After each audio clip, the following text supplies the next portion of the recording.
Seguridad na ipinatutupad sa Baguio Cemetery, mahigpit na. Bulaklak at kandila sa flower stall sa gitna ng lungsod, mabenta na rin. May report si Christine Bornolia sa Baway ng PTV Cordillera Live. Rise and shine, Audrey. Kahit malakas ang buhos ng ulan dito sa Baguio City, maagang binuksan ang Baguio Public Cemetery sa publiko para bisitahin ang puntod ng kanilang kaanak. Maaga pa lamang, nakadeploy na ang humigit 100 pulis sa halos 10 ektaryang Baguio Cemetery at Baguio Memorial Park. Bilang bahagi ng paghahanda sa undas, nag-inspeksyon ang Baguio City Police Office sa loob at labas ng sementeryo. Naglagay pa sila ng signages para sa mas maayos na pag-iikot ng mga bisita. Kahit pa nararanasan ng pag-ulan, tuloy ang pagbabantay ng mga pulis at iba pang volunteers. We made the plan. So dry run na noon, titignan namin yung actual na deployment po, kung masusunod talaga. At the same time, ito, yung weather, itong titignan nyo naman. At least, inaasahan din natin yung itong weather na to, it will persist from today, maybe, even after tomorrow.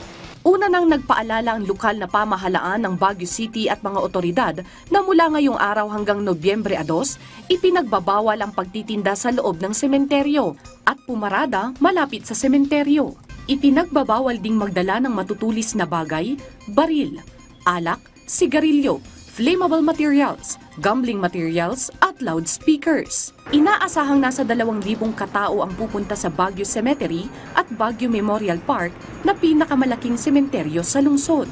Karagdagang paalala ng pulisya, maging handa po tayo at we didn't expect yung weather condition po natin ngayon. Magdala po sila ng kanya-kanyang payong po nila.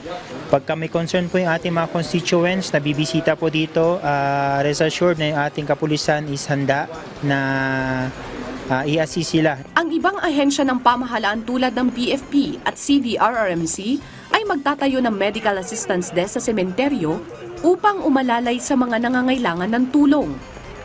Malakas na rin ang bentahan ng bulaklak at kandila sa flower stalls sa gitna ng lungsod ng Baguio. Sa inilabas na panuntunan ng lokal na pamahalaan ng Baguio City, ipinagbabawal na ang paglilinis sa loob ng sementeryo ngayong araw. Tanging pag-aalay na lamang ng bulaklak at pagbisita ang aktibidad dito sa loob ng sementeryo. Samantala, inaasahan ding dadagsa ang mga bisita bukas dito sa Baguio Public Cemetery. Yan muna ang latest update mula dito sa Baguio City. Christine Bornolia sa Baway para sa Pambansang TV sa Bagong Pilipinas. Maraming salamat, Christine sa Baway.